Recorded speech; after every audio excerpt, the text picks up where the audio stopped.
ሰላም ጤና ይስጥልን ተመልካቾቻችን የአፍሪካን ሬኔሳንስ ቴሌቪዥን ዜናዎች ከዚህ በማስከተል ይቀርባሉ። በቅድሚያ አርዕስተ ዜናዎችን እነሆ። ኢትዮጵያና ሱዳን በግጭት አፋፍ ላይ መሆናቸውን አፍሪካን ዲፌንስ ፎረም መጽሔት አስነበበ። ቱሪስቶችን በማገት ከ15 ሚሊዮን ብር በላይ የጠየቁት ፓኪስታናውያን በአዲስ አበባ በቁጥጥር ስር ዋሉ። ቻይና በ10 ታላላቅ የአሜሪካ ወታደራዊና የቴክኖሎጂ ተቋማት ላይ እገዳ መጣሏን በይፋ አወጀች።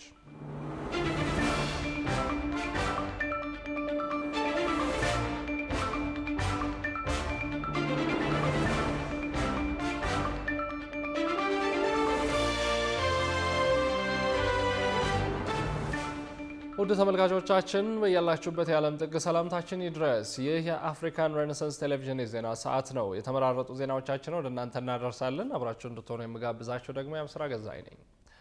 ወደ ቀዳሚ ጉዳያችን ስናልፍ ኢትዮጵያና ሱዳን በግጭት አፋፍ ላይ መሆናቸውን አፍሪካን ዲፌንስ ፎረም መጽሔት አስነብቧል። መጽሔቱ ከባለፈው ግንቦት ወር ጀምሮ በኢትዮጵያና በሱዳን መካከል የተፈጠሩ ፖለቲካዊ ውጥረቶችን በማንሳት ሀገራቱ ወደ ግጭት ሊገቡ የሚችሉበት ሰፊ ሁኔታዎች እንዳሉ የሚገልጽ ጽሑፍ አስነብቧል። ጽዮን ሌኩን ተጨማሪ አላት። በአሜሪካ አፍሪካ እዝ ወይም ዩኤስ አፍሪኮም በየ3 ወሩ የሚታተመው አፍሪካ ዲፌንስ ፎረም የወታደራዊ መጽሔት ያለፉት 2 ወራት እንቅስቃሴዎች ሁሉ በኢትዮጵያና በሱዳን መካከል ግጭት ሊፈጠር እንደሚችል የሚያመላክቱ መሆናቸውን የሚገልጽ ጽሑፍ ይፋ አድርጓል። ኢትዮጵያና ሱዳን ቀስ በቀስ እየተካረረ ከመጣው ግንኙነታቸው ባሻገር በተለይም በሚያዝያ ወር ማገባደጃ ሱዳን በኢትዮጵያ ተተኩሶብኛል ካለችው የድሮን ጥቃት ጀምሮ ይበልጥ አዳዲስ ክስተቶች በቀጠናው እየተስተናገዱ መሆናቸውንም ነው መጽሔቱ ያሰፈረው። በኢትዮጵያና በሱዳን በኩል ሀገሮቻቸውን የሚመለከቱ ጽሑፎችን ከሚያሰፍሩ አጥኚዎች እንዲሁም ከተለያዩ ዘገባዎች የተገኙትን መረጃዎች በስፋት በመጠቀም ያሰፈረው መጽሔቱ አለመረጋጋትና የፖለቲካ ውጥረት ባየለበት የቀጠናው ሁኔታ ላይ ሌላ ስጋት ጨማሪ ክስተት እየተፈጠረ እንደሆነ ገልጿል። ሱዳን በፈረንጆቹ ግንቦት ወር መጀመሪያ በካርቱም አውሮፕላን ማረፊያ ላይ የተካሄደው የድሮን ጥቃት በሱዳን ጦርነቱ ከተጀመረ በኋላ ለመጀመሪያ ጊዜ በረራ በተጀመረበትና 300 የሚሆኑ የሱዳን ዜጎች ወደ ሀገራቸው በገቡ በት ወቅት የተፈጸመ መሆኑን በመጥቀስ የነበረውን መጠነኛ መረጋጋት ያደፈረሰ ጥቃት እንደነበር ትገልጻለች። ይህም አውሮፕላኑ ከጦርነቱ ወዲህ የመጀመሪያው ዓለም አቀፍ በረራ 300 ዜጎችን አሳፍሮ ከተመለሰ ከአንድ ሳምንት በኋላ ብቻ ድሮኖቹ ሲቪል ተርሚናሎችን፣ ራዳርና የአየር መከላከያ ስርዓትን ኢላማ አድርገው መምታታቸውን በወቅቱ የሱዳን ጉዳይ ባለሙያ የሆኑት ኤልፋዲል ኢብራሂም ግንቦት 5 በታተመው የአረብ ዊክሊ ጋዜጣ ላይ ትንታኔ መጻፋቸውን ዘገባ አስፍሯል። የሱዳን የእርስ በርስ ጦርነት የተለያየ አይነት ፍላጎት ያላቸውን ተቃራኒ አካላት በሁለት ጎራ ከፍሎ የያዘ ቀጠናዊ ትኩሳት እንደሆነም ነው ጸሐፊ የሚገልጹት። በኢትዮጵያ በኩል እንደሚታወሰው ደግሞ የሱዳን ፓርላሜንታዊ ጦር ጸረ ኢትዮጵያ ለሆኑ ጥምረቶች ማዕከል እንደሆነ ይገለጻል። ብሎም ህወሓትን እያስታጠቀ የሚገኝ ጦር እንደሆነም ታምኖበታል። ባለሙያዎች እንደሚሉት ይህ ጸረ ኢትዮጵያ ጥምረት ደግሞ መደበኛ ጥምረት ሳይሆን የተለያዩ ተዋናዮች የኢትዮጵያን እያደገ የመጣ ቀጠናዊ ተጽዕኖ በተመለከተ በሚጋሯቸው ስትራቴጂካዊ ጉዳዮች ላይ እየተባበሩ የሚመጡበት ስርዓት እንደሆነ ይገልጻሉ። አፍሪካን ዲፌንስ ፎረም የወታደራዊ መጽሔት ከዚያም ባሻገር የክራይሲስ ግሩፕን የቅርብ ጊዜ ሪፖርት አካቷል። ሪፖርቱ እንዳሰፈረው ሱዳን በኢትዮጵያ ላይ ያቀረበችው ክስ አስቀድሞ አለመረጋጋት በታየበት ቀጠና ውስጥ አደገኛ ስጋት መሆኑን ያሳያል ይላል። ሁለቱም ሀገሮች ትልልቅ ውስጣዊ ፈተናዎች እያጋጠሟቸው ሲሆን በመሰረቱ ሁለቱም ወገኖች አሁን እርስ በርሳቸው የታጠቁ ተቃዋሚዎቻቸውን እየደገፉ እንደሆነ እንደሚታይም ሰፍሯል። በአልጀዚራ ላይ የሰፈረው የክራይሲስ ግሩፕ ጽሑፍም ሱዳን በግንቦት ወር ተፈጽሞብኛል ካለችው ጥቃት ወዲያ የሱዳን ጦር ለድሮን ጥቃቶቹ ምላሽ ለመስጠት ድንበር አጠገብ በሚገኙ የኢትዮጵያ አዋሳኝ አካባቢዎች ማለትም በገዳሪፍ ግዛት በሚገኙት የምዕራብ ጋላባት፣ ሱንዳና አልፋሽጋ ክልሎች አቋሙን እንዳጠናከረ አስፍሯል። እነዚህ ተደራራቢ ሁኔታዎች ደግሞ እጅግ አስከፊ ሁኔታ ሊፈጥሩ የሚችሉ መሆናቸውን ነው በመጽሔቱ ላይ የሰፈረው። ቱሪስቶችን በማገት ከ15 ሚሊዮን ብር በላይ የጠየቁት ፓኪስታናውያን በአዲስ አበባ በቁጥጥር ስር ዋሉ። ድርጊቱ የተፈጸመው በለሚ ኩራ ክፍለ ከተማ ጎሮ አትሌቶች መንደር በተከራዩት ቤት ውስጥ መሆኑን የአዲስ አበባ ፖሊስ ባወጣው መግለጫ አስታውቋል። ትርሲት ያረጋል ተጨማሪ አላት። ከቅርብ ጊዜ ወዲህ በመዲናችን አዲስ አበባ እየታዩ ካሉ አዳዲስና አደገኛ የወንጀል ድርጊቶች መካከል የውጭ ሀገር ዜጎች በሌሎች የውጭ ሀገር ዜጎች ላይ የሚፈጽሙት የተደራጀ ወንጀል አንዱ ሆኗል። የአዲስ አበባ ፖሊስ ያወጣው መግለጫ እንደሚያስረዳው ዥቫን ካሊድ፣ ፍርዝ መሐመድና መሐመድ ጁናይድ የተባሉ የፓኪስታን ዜግነት ያላቸው ግለሰቦች ኢትዮጵያን ለመጎብኘት የመጡ የህንድና የባንግላዴሽ ዜጎች ኢላማን በማድረግ አሳዛኝ እገታ ወንጀል ፈጽመዋል። ድርጊቱ የተፈጸመው ሰኔ 4 እና ሰኔ 11 ቀን 2018 ዓ.ም በላሚኩራ ክፍለ ከተማ ወረዳ 9 ልዩ ስሙ ጎሮ አትሌቶች መንደር በሚገኝ አንድ የተከራዩት መኖሪያ ቤት ውስጥ መሆኑ ተገልጿል። ተጠርጣሪዎቹ እጅግ ዘግናኝ በሆነ መልኩ የግል ተበዳዮችን በገመድ በማሰርና አፋቸውን በፕላስተር በማፈን ቤቱን እንደ ሚስጥራዊ ማስተቃያ ጣቢያ ተጠቅሞበታል የተባለ ሲሆን በዚህም ከ15 እስከ 30 ሚሊዮን የኢትዮጵያ ብር በመጠየቅ ጥቃት ማድረሳቸው ነው የተነገረው። በዚህ ብቻ ያላበቁት ወንጀለኞቹ ሰኔ 11 ቀን ወደ ሀገር ውስጥ የገቡ ሌሎች 4 የህንድ ዜጎችን በድጋሚ አግተው በማሰርና በመደብደብ ከ15 እስከ 25 ሺህ የህንድ ሩፒ እንዲያስልኩ በማድረግ ተጨማሪ ወንጀል ሲፈጽሙ እንደነበር ተበዳዮች ለፖሊስ ቃላቸውን መስጠታቸው ታውቋል። ይህ የሚያሳየው ወንጀለኞቹ ድርጊቱን በዘመቻ መልክና በተደራጀ ሁኔታ ሲያከናውኑ እንደነበር ነው ሲል የአዲስ አበባ ፖሊስ ባወጣው መግለጫ አመልክቷል። እንደ አዲስ አበባ ፖሊስ መግለጫ የዚህ ወንጀል ኔትወርክ ሊበጠስ የቻለው ግን በሁለት ዋና ዋና ምክንያቶች ሲሆን የመጀመሪያው የህብረተሰቡ የነቃ ተሳትፎና ሁለተኛው ደግሞ የለሚኩራ ክፍለ ከተማ ፖሊስ ዋና መምሪያ የወሰደው ፈጣንና ህጋዊ እርምጃ ነው። የአካባቢው ነዋሪዎች ባዩት አጠራጣሪ እንቅስቃሴ መነሻነት ለፖሊስ መረጃ በመስጠታቸው ፖሊስ ተገቢውን የፍርድ ቤት መበርበሪያ ትዕዛዝ በማውጣት ባደረገው ኦፕሬሽን ተጠርጣሪዎቹን ከነ ኤግዚቢቱ ማለትም ወንጀል ሲፈጽሙበት ከነበረው ቢላዋ፣ ገመድ፣ ፕላስተርና ከተለያዩ የውጭ ሀገር ገንዘቦች ጋር እጅ ከፍንጅ ሊይዛቸው መቻሉ ተገልጿል። በአጠቃላይ ይህ ክስተት የሚያስተላልፈው ትልቅ መልእክት የውጭ ዜጎች ወደ ሀገራችን ሲመጡ ደህንነታቸው የተጠበቀ መሆኑ ለሀገር ገጽታም ሆነ ለቱሪዝም እድገት ወሳኝ ሲሆን እንዲህ ያሉ ድንበር ተሻጋሪ ወንጀለኞች ኢትዮጵያን የወንጀል መፈጸሚያ ምቹ ስፍራ እንዳያደርጓት ከፖሊስ በተጨማሪ አከራዮች እና ማህበረሰቡ ከፍተኛ ጥንቃቄ ሊያደርጉ እንደሚገባ ነው። የአዲስ አበባ ፖሊስም ለአካባቢው ነዋሪዎች ምስጋና በማቅረብ አሁንም ህብረተሰቡ አጠራጣሪ ጉዳዮች ሲያጋጥሙት በአፋጣኝ ለጸጥታ አካላት መረጃ መስጠት ልምዱን አጠናክሮ እንዲቀጥል ጥሪውን አስተላልፏል። ቻይና በ10 ታላላቅ የአሜሪካ ወታደራዊና የቴክኖሎጂ ተቋማት ላይ እገዳ መጣሏን በይፋ አወጀች። አሜሪካ በኩባንያዎቿ ላይ ጣለችውን ማዕቀብ ተከትሎ የተሰነዘረውን የቤጂንግ የአጸፋ በትር የዓለም የንግድና የደህንነት መድረክን እያናወጠ የሚገኝ ሲሆን ሁለቱን አያላን ሀገራት ከጀርባ የከፈቱት ስውርና አውዳሚ የቴክኖሎጂ ጦርነት ወዴት እያመራ ነው የሚለው እጅግ አሳሳቢ ሆኗል። የውጭ ትንታኔና ዓለም አቀፍ ጉዳዮች ዘጋቢያችን ቃል ኪዳን ይጥና ጉዳዩን በዝርዝር ተመልክቶታል። China owns them, processes them, refines them, and sells them. The entire supply chain is built around Beijing. የዓለም ፖለቲካ ልክ እንደ ሰማይ ደመና ነው። ጠዋት የፈነጠቀው የሰላም ፀሐይ ማታ ላይ ወደ አስፈሪ የጦርነት ማዕበል ሊቀየር ይችላል። ገና ባለፈው ወር ነበር የአሜሪካው ፕሬዝዳንት ዶናልድ ትራምፕ ቤጂንግ ድረስ ተጉዘው ከቻይናው መሪ ዢ ጂንፒንግ ጋር እጅ ለእጅ ተጨባብጠው በፈገግታ የታጀበ የሰላም ስምምነት ያደረጉት። ሆኖም ያ ፈገግታ ከከንፈራቸው ላይ እንኳን ሳይደርቅ ዛሬ ጠዋት ከቤጂንግ የተሰማው ዜና የዓለምን የንግድና የደህንነት መድረክ እያናወጠው ይገኛል።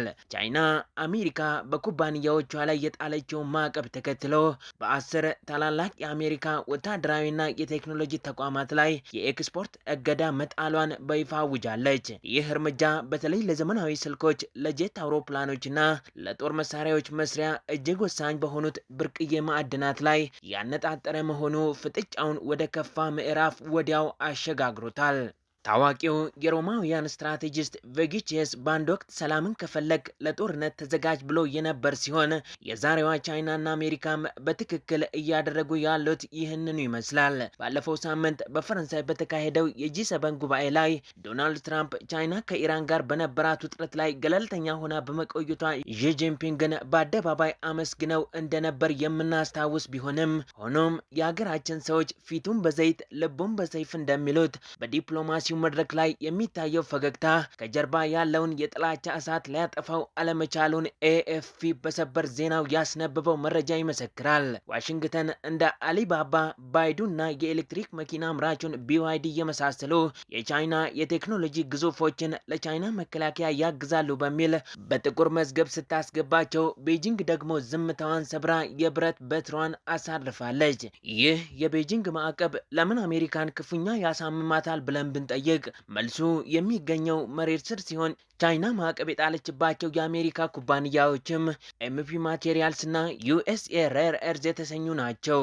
እነዚህ ኩባንያዎች ለዘመናዊ ሚሳኤሎች፣ ለኤሌክትሪክ መኪኖችና ለጦር አውሮፕላኖች መስሪያ የሚሆኑ ብርቅዬ ማዕድናትን የሚያመርቱም ናቸው።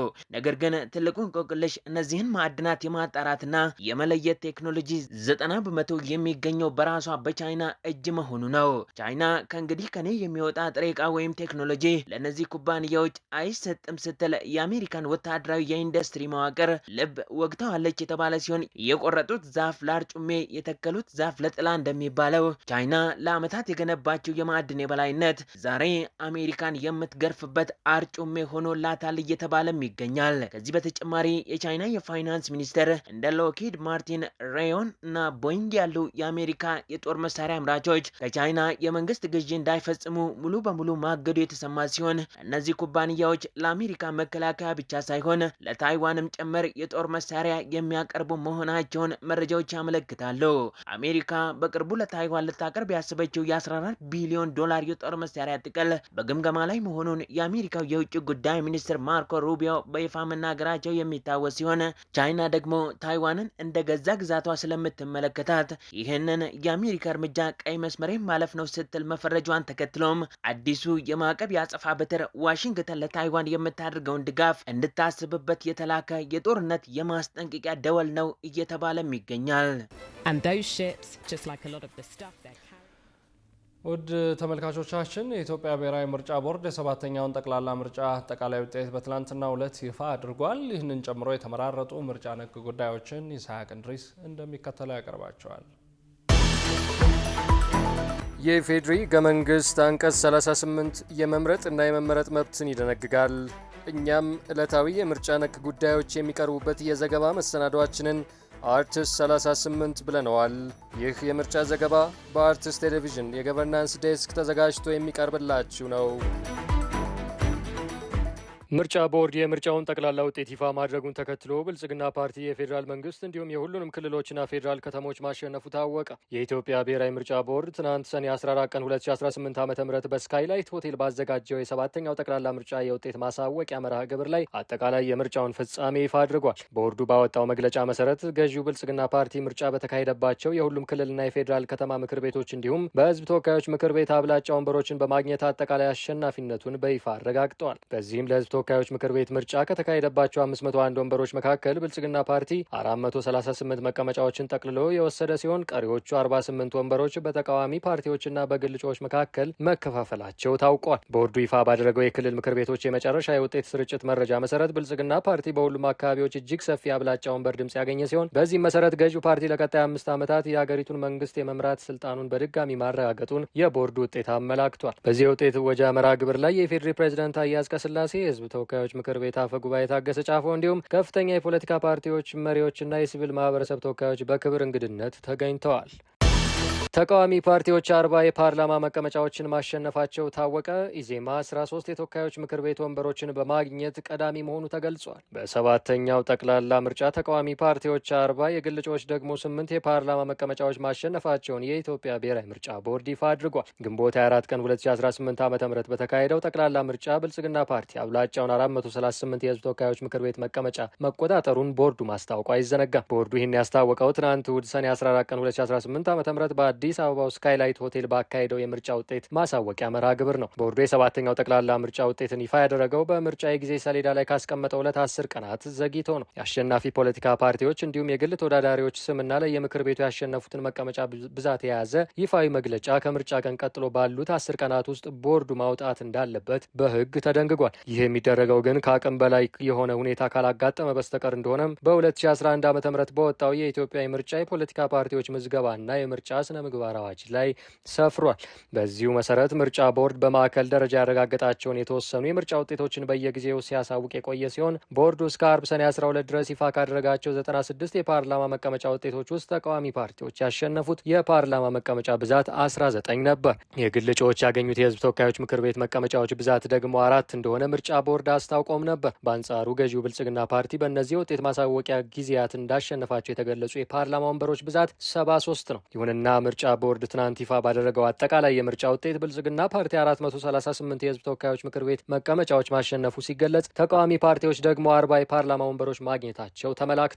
በግንቦቱ ምርጫ በተወዳደሩባቸው ቦታዎች ከፍተኛ ድምፅ አግኝተው ወደ ፓርላማ የሚገቡ ተቃዋሚ የፖለቲካ ፓርቲዎች ብዛት 16 ሲሆን ከእነዚህም የፖለቲካ ፓርቲዎች መካከል የኢትዮጵያ ዜጎች ለማህበራዊ ፍትህ ፓርቲ ኢዜማ 13 የተወካዮች ምክር ቤት በማግኘት ቀዳሚ ሆኗል ተብሏል።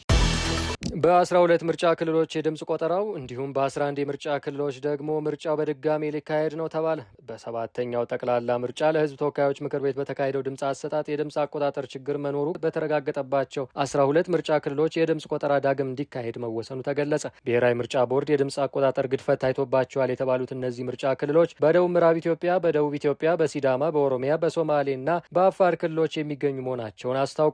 በሌላ በኩል በማዕከላዊ ኢትዮጵያ ክልል በሚገኝ አንድ ምርጫ ክልል ላይ አንድ የፖለቲካ ፓርቲ ባቀረበው ቅሬታ ቦርዱ ባደረገው ማጣራት የቅሬታው ትክክለኛነት በመረጋገጡ በዚህ ምርጫ ክልልም እንዲሁ የድምፅ ቆጠራው በድጋሚ እንደሚደረግ ተገልጿል። በተያያዘ የኢትዮጵያ ብሔራዊ ምርጫ ቦርድ የህግ ጥሰት መፈጸሙን ባረጋገጠባቸው 11 የምርጫ ክልሎች ድጋሚ ምርጫው እንዲካሄድ መወሰኑን አስታውቋል። ቦርዱ ይፋ እንዳደረገው በእነዚህ 11 ምርጫ ክልሎች የተካሄደው የድምፅ አሰጣጥ ሂደት የህግ ጥሰት የተስተዋለበት በመሆኑ ውጤቱ ተሰርዞ ድጋሚ ምርጫው ይካሄዳል። ድጋሚ ምርጫው እንደየአካባቢው ለህዝብ ተወካዮች ምክር ቤትና ለክልል ምክር ቤት መቀመጫዎች የሚደረግ መሆኑንም ቦርዱ አረጋግጧል። የምርጫ ህግ ጥሰት ታይቶባቸው ድጋሚ ምርጫ እንዲካሄድባቸው ከተወሰኑት አካባቢዎች መካከል በማዕከላዊ ኢትዮጵያ፣ በሶማሌ፣ በኦሮሚያ እንዲሁም በደቡብ ኢትዮጵያ ክልሎች የሚገኙ መሆናቸው ተመላክቷል። ኢዜማ የ2018 ምርጫ ውጤትን ተከትሎ መግለጫ ሰጠ። በድምሩ 86 የምክር ቤት ወንበሮችን ማሸነፉንም አስታወቀ። የኢትዮጵያ ዜጎች ለማህበራዊ ፍትህ ፓርቲ ኢዜማ የ2018 ዓ.ም ሀገር አቀፍ ምርጫ መጠናቀቅንና የኢትዮጵያ ብሔራዊ ምርጫ ቦርድ ትናንት ይፋ ያደረገውን ውጤት ተከትሎ መግለጫ ሰጥቷል። ፓርቲው ምርጫው ከነንከኖቹም ቢሆን በሰላም በመጠናቀቁ የተሰማውን ደስታ ገልጿል። በምርጫው ሂደትም ኢዜማ በሀገር አቀፍ ደረጃ ቀዳሚው ተፎካካሪ ፓርቲ ሆኖ ማጠናቀቁን የገለጸ ሲሆን በተወዳደረባቸው አካባቢዎች በድምሩ 86 መቀመጫዎችን ማግኘቱ አስታውቋል። ከተገኙት ወንበሮች መካከል 13ቱ የህዝብ ተወካዮች ምክር ቤት ሲሆኑ ቀሪዎቹ 73ቱ ደግሞ የክልልና የከተማ ምክር ቤት ወንበሮች መሆናቸውን መግለጫው ጠቅሷል። ፓርቲው ባስመዘገበው ተጨባጭ ስኬት የተሰማውን ደስታ እየገለጸ ከቀጣዩ ምርጫ በፊት ባሉት ዓመታት ጠንካራ ጎኖቹን በማስቀጠልና ክፍተቶቹን በስትራቴጂ በመሙላት የተፎካካሪ ፓርቲነትን ሚናውን ከዛሬ ጀምሮ በጠናከረ መልኩ እንደሚቀጥል ቃል ገብቷል። እንዲሁም ብሔራዊ ጥቅምን በሚያሳኩ ጉዳዮች ላይ ከሁሉም ኢትዮጵያዊ ኃይል ጋር በመተባበር ጤናማና ዘመናዊ ፖለቲካ ባህልን የማዋለድ ተግባሩ እንደሚቀጥልበት አስታውቋል። መጨረሻም ኢዜማ ገዢ ሆኖ እንዲቀጥል ለተመረጠው ብልጽግና ፓርቲና የህዝብ ውክልና ላሳኩ ሌሎች ተፎካካሪዎች እንኳን ደስ ያላችሁ መልእክት አስተላልፏል። ፓርቲው በመግለጫው አሸናፊ የብልጽግና ፓርቲ ከዛሬ ጀምሮ ዴሞክራሲያዊ ተቋማትን ለመገንባትና ፍትሐዊ የፖለቲካ ምህዳርን በመፍጠር በቁርጠኝነት እንዲሰራ አማራጭ ሀሳቦችን እንዲሰማና ትችቶችን በወደ ሰፊነት በማስተናገድ ሀገሪቱ የሚያስፈልጋትን ዴሞክራሲ በጋራ ለመገንባት ጥሪ አቅርቧል።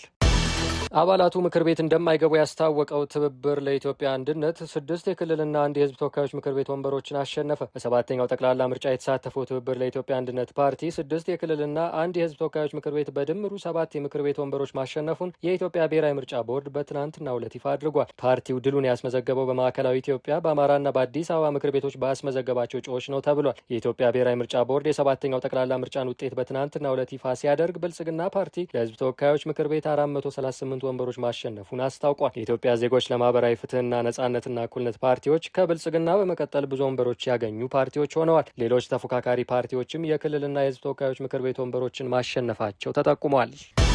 ስር የሰደዱ የቅራኔ ምንጮችን በውይይት ለመፍታት የሚደረገው ሀገራዊ ምክክር ውድድር ሳይሆን በጋራ የምናሸንፍበት መድረክ ነው ተባለም።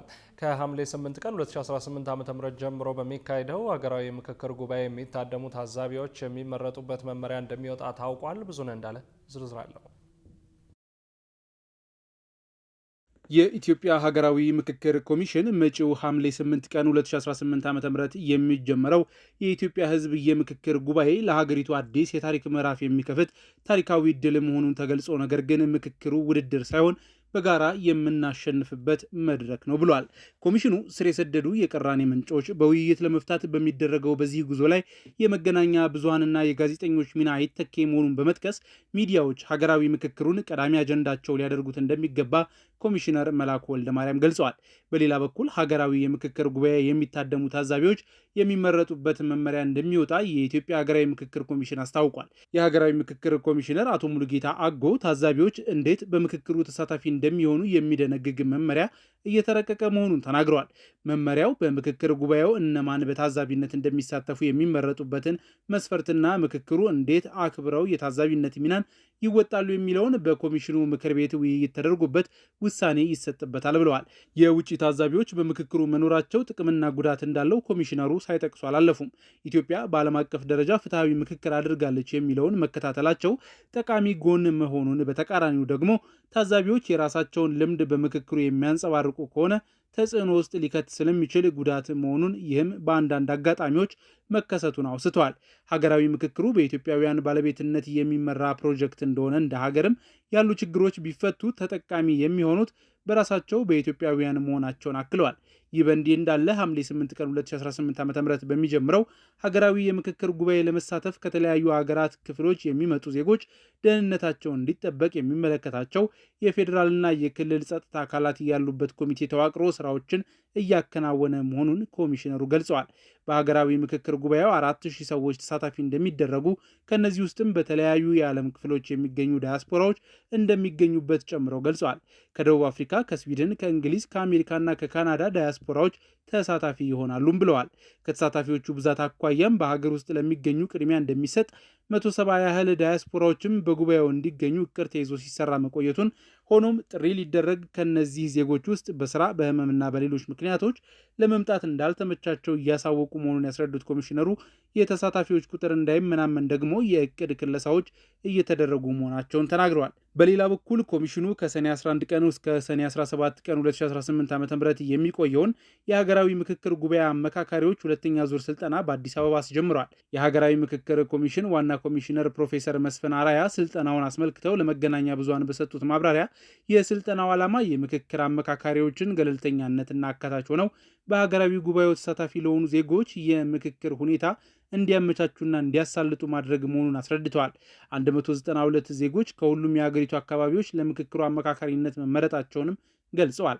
ከነዚህ ውስጥ 170 ያህሉ ለስልጠናው መገኘታቸውንም ዋና ኮሚሽነሩ አስረድተዋል። በአጀንዳ ማሰባሰብ ሂደቶች 2000 ገደማ አጀንዳዎች መቅረባቸውን የገለጹት ዋና ኮሚሽነሩ በጉባኤው የተመረጡ መሰረታዊና በወቅቱ መግባባት ላይ ሊደረስባቸው የሚገቡ ከ10 ያልበለጡ አጀንዳዎች ላይ ምክክር እንደሚደረግ ጠቁመዋል። እነዚህ አጀንዳዎች ባለመግባባት ምክንያት ሀገሪቱን ወደ ግጭትና ወደ ጦርነት እያስገቡ የማንነት፣ የአስተዳደር፣ የወሰን እንዲሁም የኢትዮጵያ ሀገረ መንግስት ግንባታን የሚመለከቱ እንዳለበትም ጠቅሰዋል። ኮሚሽኑ አጀንዳዎችን ቀርጾ ወደ ምክክር ሲገባ ሁሉም ችግሮች በአንድ ጊዜ ይፈታል ብሎ እንደማይጠብቅ፣ የተወሰኑት ወደሚፈታቸው አካል እንደሚሄዱ፣ ሊያድሩ የሚችሉ እንዳሉና ቀጣይ ትውልድ ሊፈታቸው የሚችሉ ሊኖሩም እንደሚችሉ ጠቁመዋል። የሀገራዊ ምክክር ጉባኤው ከሐምሌ 8 ቀን 2018 ዓ.ም ጀምሮ በአዲስ ኢንተርናሽናል ኮንቬንሽን ሴንተር እንደሚካሄድ፣ ተሳታፊዎችም ከአንድ ሳምንት በፊት ወደ አዲስ አበባ መምጣት እንደሚጀምሩ የኮሚሽኑ መረጃ ያሳያል። ክቡራትና ክቡራን ተመልካቾቻችን አሁንም የአፍሪካን ሬኔሳንስ ቴሌቪዥን ዜናዎች እንደቀጠሉ ናቸው። ወደ ቀጣዮቹ ጉዳዮቻችን ከመሻገራችን በፊት ይፋዊ የማህበራዊ ገጾቻችንን ልናስታውሳችሁ ወደድን። በቴሌቪዥን ስርጭት ያለፏችሁን ፕሮግራሞቻችንን ከ1.8 ሚሊዮን በላይ ሰብስክራይበሮች ባሉት አርትስ ቲቪ ወርልድ የዩቲዩብ ገጻችን በኩል ልትከታተሉ ትችላላችሁ። በተጨማሪም በርካታ ተከታዮችን ባፈራንባቸው በፌስቡክ፣ በቀድሞ ትዊተርና በአሁኑ ኤክስ እንዲሁም በቲክቶክ እና ኢንስታግራም ገጾቻችን በተሰሙን ትችላላችሁ። ከቆይታ በኋላ ክቡራን ተመልካቾቻችን ዛሬም የዓለም ዋንጫ የምድብ ጨዋታዎች መደረጋቸውን ይቀጥላሉ። ይህንና ሌሎች የተመራረጡ ስፖርታዊ መረጃዎችን ወደ እናንተ እናደርሳለን። ይጠብቁን። በጨበራ ጩርጩራ ፓርክ የዝሆኖችና የሰዎች ግጭት የአርሶ አደሮችን ሕይወት በተደጋጋሚ እየቀጠፈ መሆኑ ተነገረ።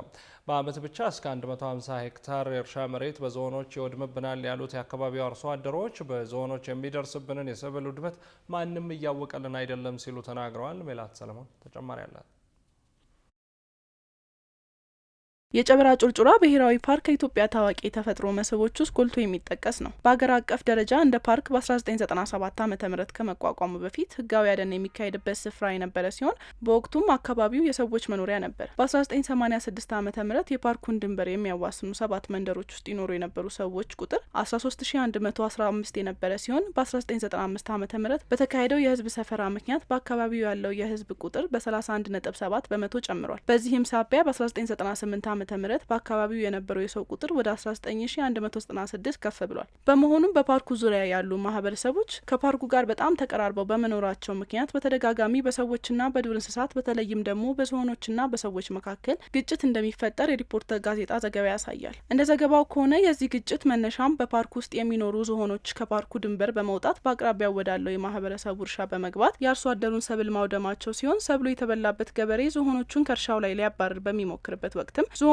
የገበሬውን ሕይወት የሚቀጥፉበት አጋጣሚ በተደጋጋሚ እየተፈጠረ መሆኑ አርሶ አደሮቹ ተናግረዋል። እነዚህ ዝሆኖች ከፓርኩ ጥቅጥቅ ደን ውስጥ በመውጣት በተለይም የበቆሎና የሙዝ ማሳዎችን በአንድ ሌሊት በማውደም ይታወቃሉ የተባለ ሲሆን በዓመት ብቻ እስከ 150 ሄክታር የእርሻ መሬት በዝሆኖች እንደሚወድምባቸው አርሶ አደሮቹ ገልጸዋል። አክለውም በዝሆን የሚደርስብንን የሰብል ውድመት ማንም እያወቀልን አይደለም ሲሉ በምሬት ተናግረዋል። የኢትዮጵያ የዱር እንስሳ ጥበቃ ባለስልጣን በዝሆኖችና በሰዎች መካከል እየተፈጠረ ያለውን ግጭት ከግምት ውስጥ በማስገባት በ2005 ዓ.ም ጥናት አካሂዶ ነበር። በጥናቱ መሰረት የግጭቱ ዋና መንስኤ ሰዎች ወደ ፓርኩ ድንበር ተጠግተው ማረሳቸውና የዱር እንስሳቱም የሚመቻቸውን ምግብ ፍለጋ የፓርኩን ወሰን ጥሰው በመውጣት የገበሬዎችን ሰብል ማውደማቸው እንደሆነ ተገልጿል። እስካሁን ለሰዎችና ለዝሆኖች ግጭት የተወሰዱት እርምጃዎች የአጭር ጊዜና አጣዳፊ መፍትሄዎች ብቻ መሆናቸውን የጠቀሱት አርሶ አደሮቹ የባለድርሻ አካላት ትኩረትና የአጋር ድርጅቶች እገዛ ተጨምሮበት መንግስት ለችግሩ ዘላቂ መፍትሄ በማምጣት እንዲደርስላቸው ተማጽነዋል። በአዲስ አበባ ዩኒቨርሲቲ የተዘጋጀው የአዲስ አበባ ዩኒቨርሲቲ የፊልም ፌስቲቫል ለ3 ተከታታይ ቀናት ሲካሄድ ቆይቶ ትላንትና አመሻሽ ላይ ተጠናቋል። በፌስቲቫሉ ላይ የተገኘው ባልደረባችን ናቲ ማናየ ተከታዩን ዘገባ አዘጋጅቶልናል። አንጋፋው የአዲስ አበባ ዩኒቨርሲቲ የፊልም ፌስቲቫል በሚል መጠሪያ ከባለፈው አርብ እስከ ትላንትና እሁድ አመሻሹ ድረስ ፌስቲቫል ሲያካሂድ ቆይተዋል። ፌስቲቫሉ የሊቃውንት እይታ ማንነትና ትስስር በሚል መሪ ቃል የተሰናዳ ሲሆን በዩኒቨርሲቲው ታሪክ መሰል የፊልም ፌስቲቫል ሲካሄድ ይህ ለመጀመሪያ ጊዜ እንደሆነ አዘጋጆቹ ነግረውናል። ይህ ታሪካዊ ዝግጅት በኮሌጅ የሁለተኛ ዓመት የማስተርስ ተማሪዎች የተሰናዳ ሲሆን ዋና ዓላማውም ትምህርታዊ ምርምርን ከፈጠራ ስራ ጋር ማገናኘት እንደሆነ ተገልጿል።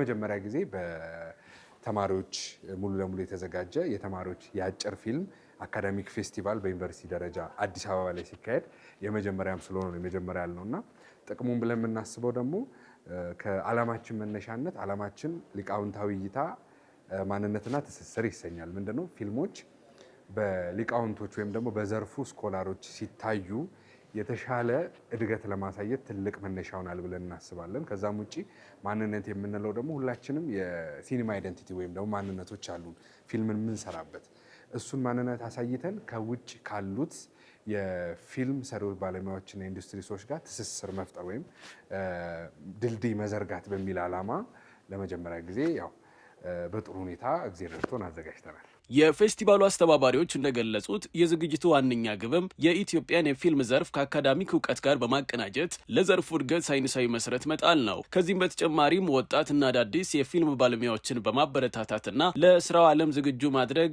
ሌላው የፌስቲቫሉ ትኩረት እንደነበረ ተጠቁመዋል። ፊልም ትምህርት ቤት ላይ አዲስ አበባ ዩኒቨርሲቲም ከዛም ውጭ ባሉት ትምህርት ቤቶች ላይ ተማሪዎች ፊልም እንዴት እንጽፋለን፣ እናዘጋጃለን፣ እንቀርጻለን፣ ኤዲት እናደርጋለን እስከሚለው ድረስ ነው የሚማሩት። እንዴት ወደ ማርኬቱ ገብተን ኢንዱስትሪ ላይ ካሉ ሰዎች ጋር ግንኙነት መፍጠር እንችላለን፣ እንዴት ፊልሞቻችንን ከፕሮዲውሰሮች ጋር እንገናኛለን የሚለውን ነገር ብዙ ጊዜ ትኩረት ተሰጥቶት መጥቶ አያውቅምና 2017 ዩኒቨርሲቲ ጆይን ላደረግን ልጆች አዲስ ካሪኩለም ተቀረጸ እና እሱ ካሪኩለም አንዱ ፊልም ቢዝነስ ፕሮሲጀር የሚል ኮርስ አለ። ያ ምንድን ነው?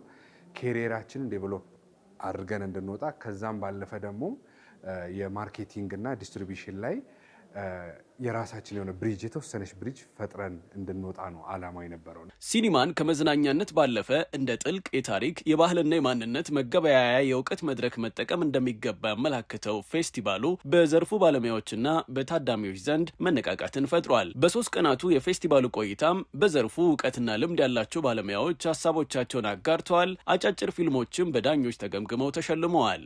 በ3ቱ ቀናት የመጀመሪያው ከዲፓርትመንቱ ተማሪዎች የተሰሩ 13 ፊልሞች ከዲፓርትመንቱ ውጭ ያሉ አዲስ አበባ አካባቢ በተለይ የተወሰኑ ከደብረ ዘይትም ከአዳማ የሚመጡ ፊልሞች እንዳሉ ሆኑ በዋናነት ግን አዲስ አበባ የፊልም ትምህርት ቤቶች ላይ ያሉ ወጣት ፊልም ባለሙያዎች የሰሯቸው 12 ፊልሞች በድምሩ 25 ፊልሞች ለእይታ ቀርበዋሉ በ3ቱ ቀናት በራሳቸው ፕሮግራም። ከዛ ውጭ ፊልሙ መታየት ብቻ በቂ አይደለም።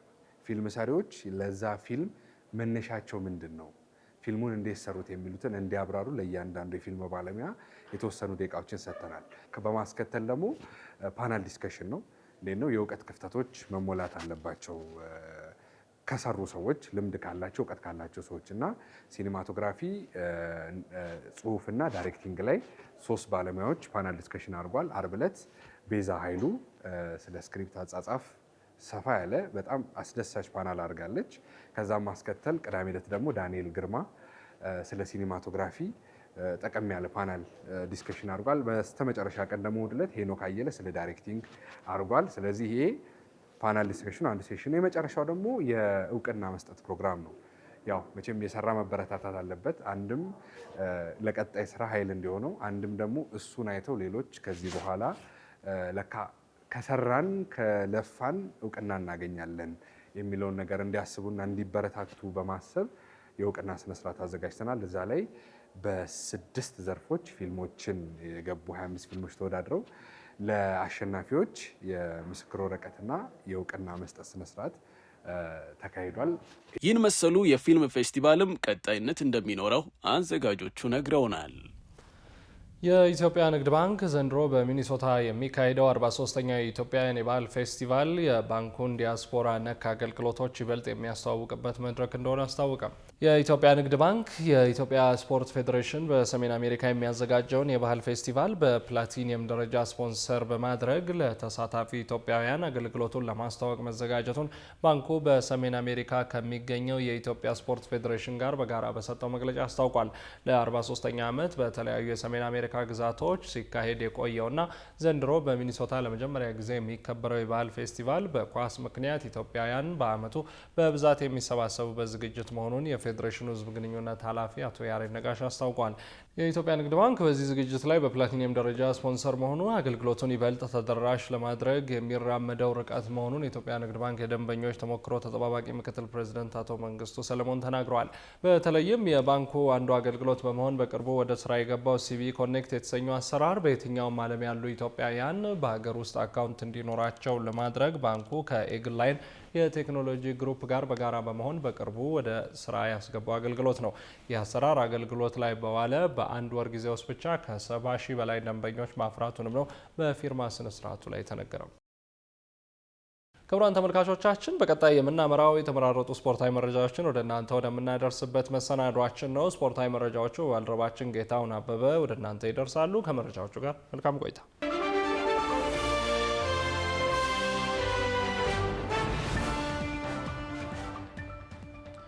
አመሰግናለሁ ተመልካቾች። መረጃዎቻችንን ከሀገር ውስጥ እናስቀድም። የኢትዮጵያ ፕሪሚየር ሊግ ሊጠናቀቅ 2 ሳምንታት እየቀሩት ሲዳማ ቡናን የዋንጫው አሸናፊ አደረገ። ዘንድሮ በታሪክ ለመጀመሪያ ጊዜ በ20 ክለቦች መካከል በከፍተኛ ፍክክር ሲካሄድ የሰነበተው የኢትዮጵያ ፕሪሚየር ሊግ ሲዳማ ቡናን አሸናፊ አድርጓል። በ36ኛ ሳምንት መርሃ ግብር መነሻውን ከዳራ ከተማ ያደረገው ሲዳማ ቡና ከነገሌ አርሲ የሚፈልገውን 1 ነጥብ ማግኘቱን ተከትሎ አዲሱ የክለቡ ባለክብር መሆኑን በይፋ አውጇል። የአሉቲዎችን አሸናፊነት ያወጀችው የ36ኛ ሳምንት ጨዋታ በአዲስ አበባ ስታዲየም የተደረገች ሲሆን ሲዳማ ቡናም ከነገሌ ጋር ነጥብ መጋራቱን ተከትሎ የሻምፒዮንነት ማህተቡን ዋንጫው ላይ አሳርፏል። የ22 ዓመታት የምስረታ ታሪክ ያለው ሲዳማ ቡና ከሐዋሳ ከተማ፣ ጅማ አባጅፋር፣ መቀለ ሰባ እንደርታና ፋሲል ከነማ በመቀጠል ዋንጫውን ወደ ክልል የወሰደ 5ኛው ክለብ መሆን ችሏል። በአጠቃላይ ደግሞ የኢትዮጵያ ፕሪሚየር ሊግ በአዲስ መልክ ከተዋቀረ 10ኛው አሸናፊ ክለብ ሆኗል። የኢትዮጵያ ብስክሌት ሻምፒዮና በአዲስ አበባ እንደሚካሄድ ተገለጸ። የ2018 የኢትዮጵያ ብስክሌት ሻምፒዮና ውድድር ከሰኔ 17 እስከ 21 ቀን 2018 ዓ.ም በአዲስ አበባ ከተማ እንደሚካሄድ ተገልጿል። ይህ ሀገራዊ የብስክሌት ውድድር በካናዳ ሞንትሪያል ለሚካሄደው የዓለም ብስክሌት ሻምፒዮና ኢትዮጵያን ወክለው የሚወዳደሩ ምርጥ ስፖርተኞችን ለመምረጥ የሚያገለግል የማጣሪያ መድረክ መሆኑ ተገልጿል። በዚሁ በአዲስ አበባ በሚዘጋጀው ታላቅ የሻምፒዮና ውድድር ላይ ከመላው ሀገሪቱና ከተለያዩ የአውሮፓ ክለቦች የተውጣጡ ከ200 በላይ ምርጥ ብስክሌተኞች ይሳተፋሉ ተብሎ ይጠበቃል። ይህ ብሔራዊ ሻምፒዮና ለሀገሪቱ የብስክሌት ስፖርት እድገት አዲስ ምዕራፍ ከፋች ከመሆኑም በላይ ተወዳዳሪዎች ወደ ዓለም አቀፍ መድረክ ተሻግረው ሕይወታቸውን እንዲቀይሩ ሰፊ ዕድል የሚፈጥር መሆኑም ተገልጿል። 11ኛ ቀኑን በያዘው የ2026 ዓለም ዋንጫ የምድብ ሁለተኛ ጨዋታዎች ዛሬም ቀጥለው ይደረጋሉ።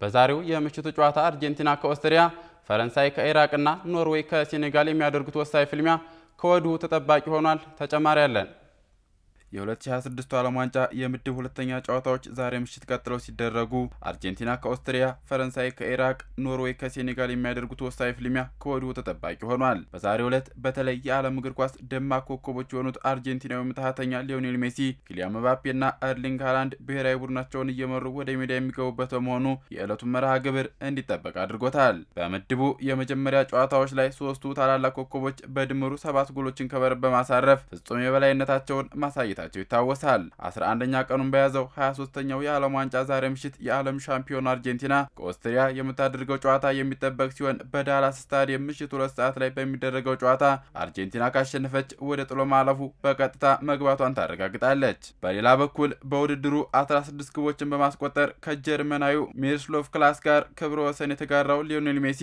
በዚህ ጨዋታ ግብ ማስቆጠር ከቻለ በዓለም ዋንጫው የምንጊዜም ከፍተኛ ግብ አስቆጣሪ መሆን ይችላል። በመክፈቻው ጨዋታ በአልጄሪያ ላይ 3 ግቦችን በማስቆጠር አስደናቂ ብቃት ያሳየውና እድሜ ቁጥር ብቻ መሆኑን ያስመሰከረው የ38 ዓመቱ ጥበበኛ ሊዮኔል አንድሬስ ሜሲ ቡድኑን ወደ ቀጣዩ ዙር ለማሳለፍ ዛሬም ስብስቡን በዋናነት ይመራል። በተለይ ደግሞ ሁለቱም ቡድኖች የመጀመሪያ ጨዋታቸውን በድል በመጀመራቸው የዛሬው ጨዋታ አሸናፊ ወደ ቀጣዩ ዙር ማለፉን ከወዲሁ ያረጋግጣል። በሌላ የውድድሩ መርሃ ግብር እኩለ ሌሊት 6 ሰዓት ላይ የዘንድሮውን የዓለም ዋንጫ ካላት ስብስብ አንጻር ልታሸንፍ ትችላለች ተብላ የተገመተችው ፈረንሳይ ከኢራቅ ጋር ትጫወታለች። ፈረንሳይ በአንጻራዊነት ቀላል ተጋጣሚ መስላ ከምትታየው ኢራቅ ጋር ስትጫወት ፈረንሳይ ኮከብ ኪሊያን ምባፔ የጎል ቁጥሩን ለማሳደግና የወርቅ ጫማ ፉክክሩን ለመምራት ትልቅ እድል የሚያገኝበት ምሽት ሊሆን ይችላል ተብሏል። በመጀመሪያ የምድብ ጨዋታዋ ሴኔጋልን 3-1 በሆነ ውጤት ያሸነፈችው ፈረንሳይ የዛሬውን መርሃ ግብሯን በድል ማጠናቀቅ ከቻለች በቀጥታ ጥሎ ማለፉን የምትቀላቀል ይሆናል። በዚሁ ምድብ ከሌሊቱ 9 ሰዓት ላይ የአፍሪካዋ ተወካይ ሴኔጋል ከኖርዌይ የሚያደርጉት ጨዋታ ተጠባቂ ሲሆን ኖርዌይ የምታሸንፍ ከሆነ ወደ ጥሎ ማለፉ መግባቷን ስታረጋግጥ፣ በአንጻሩ በታራንጋ አንበሶቹ በኩል መሸነፍ ከውድድሩ የሚያሰናብታቸው ይሆናል። በመክፈቻው ጨዋታ ኖርዌይ ኢራቅን 4-1 በሆነ ውጤት ማሸነፏ የሚታወስ ሲሆን በመጀመሪያው ጨዋታ በፈረንሳይ 3-1 የተሸነፈችው ሴኔጋል ከውድድሩ ላለመሰናበት ዛሬ ማሸነፍ ወይም ቢያንስ አቻ መውጣት የግድ ይላታል። በኖርዌይ ብሔራዊ ቡድን በኩል የሚጠበቀው የፊት መስመር ተጫዋቹ ኤርሊንግ ብራውት ሃላንድ ሲሆን የመጀመሪያውን የዓለም ዋንጫ ጨዋታ ባደረገበት ጨዋታ ላይ ለሀገሩ 2 ጎል ማስቆጠሩ በምሽቱ ጨዋታ ለሴኔጋል ተከላካዮች ከባድ ፈተና እንደሚሆንባቸው ይጠበቃል። በዓለም ዋንጫ ታሪክ ግብ ያስቆጠረ ትንሹ አፍሪካዊ ተጫዋች መሆን የቻለው የ18 ዓመቱ ኢብራሂም ምባዬን ጨምሮ በርካታ ከዋክብቶችን የያዘችው ሴኔጋል በዛሬው ተጠባቂ ጨዋታ ሙሉ 3 ነጥብ ለማሳካት ትፋለማለች። በመጀመሪያው ጨዋታ በአርጀንቲና ሽንፈት አስተናግዳ የመጣችው ሌላኛዋ የአፍሪካ ተወካይ አልጄሪያ ከጆርዳን ነገ ጠዋት 12 ሰዓት ላይ የምድብ ሁለተኛ ጨዋታዋን የምታደርግ ይሆናል። ትላንት በተደረጉ የዓለም ዋንጫ ጨዋታዎች ኬፕ ቨርዴ በዓለም ዋንጫ 2 የምድብ ተከታታይ ጨዋታዎች ባለመሸነፍ ከካሜሩንና ሴኔጋል ቀጥሎ 3ኛዋ የአፍሪካ ሀገር ሆናለች። ለዓለም ዋንጫው እንግዳ የሆነችው አፍሪካዊቷ ደሴት ኬፕ ቨርዴ አሁንም ተጨማሪ ነጥብ ማግኘት ስትችል በመጀመሪያ የምድብ 8 ጨዋታዋ ከስፔን ጋር ያለ ግብ የተለያየችው ሀገር ሌሊቱን ከ2 ጊዜ ሻምፒዮን ኡራጓይ ጋር 2 አቻ ወጥታለች። በምሽቱ ጨዋታ ሰማያዊ ሻርኮቹ 2 ነጥብ በማግኘት ከምድብ የማለፍ ትልቅ እድል የፈጠረላቸውን ውጤት አስመዝግበዋል። በምድብ 7 ቤልጂየም ከኢራን ያደረጉት ጨዋታ ያለ ግብ የተጠናቀቀ ሲሆን ግብጽ በዓለም ዋንጫ ተሳትፎ ታሪኳ የመጀመሪያ ድሏን አግኝታለች። በጨዋታው ፈርዖኖቹ ኒውዚላንድን 3-1 በማሸነፍ በዓለም ዋንጫ ታሪካቸው በአንድ ጨዋታ ከፍተኛ ጎል አስቆጥረው አዲስ ታሪክ ሲያስመዘግቡ ምድቡን በ4 ነጥብ መምራት ጀምረዋል። ስፔን በበኩሏ ከሳውዲ አረቢያ ጋር የምድብ ሁለተኛ ጨዋታዋን ያደረገች ሲሆን 4-0 በሆነ ሰፊ ውጤት ማሸነፍ ችላለች። በዘንድሮ ዓለም ዋንጫ ከሚጠበቁት ሀገራት መካከል የሆነችው ፖርቹጋል የመልበሻ ክፍሏ ጉዳይ አነጋጋሪ ሆኗል። ሳትጠበቅ በዲሞክራቲክ ኮንጎ ነጥብ የጣለችው ፖርቹጋል በመልበሻ ክፍሏ ውስጥና በማህበራዊ ሚዲያ ዘመቻዎች በርትተውባታል። ተጨማሪ ያለን ከተጀመረ ከ10 ቀናት በላይ ያስቆጠረውና በዓለም ዙሪያ በሚሊዮኖች የሚጠበቀው የ2026 የዓለም ዋንጫ ውድድር በደማቁ ቀጥሏል። የዘንድሮን የዓለም ዋንጫ ያነሳሉ ተብለው ቅድመ ግምት ከተሰጣቸው ጠንካራ ሀገራት መካከል በኮከቧ ክርስቲያኖ ሮናልዶ ፊት አውራሪነት የምትመራው ፖርቹጋል አንደኛዋ ናት። ነገር ግን በምድብ መክፈቻ ጨዋታዋ ያስመዘገበችው ውጤት ከግምቱ በተቃራኒ ሆኗል። የመክፈቻ ጨዋታዋን ከፓትሪስ ሉሙምባዋ ሀገር ዲሞክራቲክ ሪፐብሊክ ኮንጎ ጋር ያደረገ ፖርቹጋል 1-1 በሆነ አቻ ውጤት ለመለያየትም ተገዳለች። በስፔናዊው አሰልጣኝ ሮቤርቶ ማርቲኔዝ የሚመራው ስብስብ ነጥብ መጣሉን ተከትሎ በተጫዋቾቹና በአሰልጣኙ ላይ ከፍተኛ ትችት እየተሰነዘረ ይገኛል። ቡድኑ በጨዋታው ላይ 75 በመቶ የኳስ ቁጥጥር ብልጫ ቢያሳይም በጨዋታው ላይ በተለይም ከተቆጠረችው ግብ በስተቀር ምንም አይነት ፍሬያማ የግብ ዕድሎችን መፍጠር አለመቻሉ የትችቶቹ ዋነኛ መንስኤ ሆኗልም ተብሏል። ብሩኖ ፈርናንዴዝ፣ ጃኦ ኔቬዝ እና ቪቲኒያን የመሳሰሉ ከዋክብትን የያዘው የአማካይ ክፍል የትችቱ ዋነኛው ማዕከልም ሆኗል። በተለይ የማንቸስተር ዩናይትድ አምበል ብሩኖ ፈርናንዴዝ ከፊት ለሚገኘው ክርስቲያኖ ሮናልዶ በቂ የግብ ዕድሎችን አመቻችቶ አላቀበለም በሚልም እየተወቀሰ ይገኛል። ከውጤቱ መበላሸት ባሻገርም በመልበሻ ክፍል ውስጥ ያለው አሁናዊ ውጥረትም መነጋገሪያ ሲሆን በተለይ ወጣቱ አማካይ ዣኦ ኔቬስ ሮናልዶም እዚህ ያለው እንደማንኛውም ተጫዋች ነው ሲል የሰጠው አስተያየት በቡድኑ ውስጥ ያለውን አለመግባባት ይበልጥ እንዳባባሰውም ተሰምቷል። ምንም እንኳን አንዳንድ ወገኖች ደካማውን ውጤት ከሮናልዶ መኖር ጋር ቢያያይዙትም በአጥቂውና በቡድኑ መካከል ግጭት ስለመኖሩ ግን የተረጋገጠ ምንም አይነት ማስረጃ አልተገኘም። አሰልጣኙና ተጫዋቾቹ አሁንም ሮናልዶን እንደ መሪ እንደሚያዩትና ልምዱ ለቡድኑ ወሳኝ እንደሆነ እንደሚያምኑም ይገልጻሉ። ራሱ ክርስቲያኖ ሮናልዶም ቢሆን ከጨዋታው በኋላ በኢንስታግራም ገጹ ባስተላለፈው መልእክት ይህ የፈለግነው ውጤት አልነበረም፣ ግን ገና አላበቃም ሲል የቡድኑን መንፈስ ለመጠገን ሞክሯል። ይህ በመልበሻ ክፍልና በውጭ አየሩ ላይ የተበራከተው ጫና ፖርቹጋል በነገው ዕለት ከኡዝቤኪስታን ጋር በምታደርገው ወሳኝ የምድብ ጨዋታ ላይ እንቅፋት እንዳይሆንባትም ተሰግቷል። ፖርቹጋል የነገውን ጨዋታ ለማሸነፍ ግብ የመፍጠር ዕድሏን ማሳደግ እንዳለባት የተነገረ ሲሆን ይህ ካልሆነ ግን በፈጣን መልሶ ማጥቃት የሚታወቀው የኡዝቤኪስታን ስብስብ ሌላ አስደንጋጭ ውጤት ሊደግምባት እንደሚችልም በርካታ የስፖርት ተንታኞች እየተነበዩ ይገኛሉ። ክቡራትና ክቡራን ተመልካቾቻችን በእኔ በኩል ያስኳቸውን ስፖርታዊ መረጃዎች አጠናቅቄያለሁ። ጌታውን አበበ ነበርኩኝ። መልካም ቆይታ።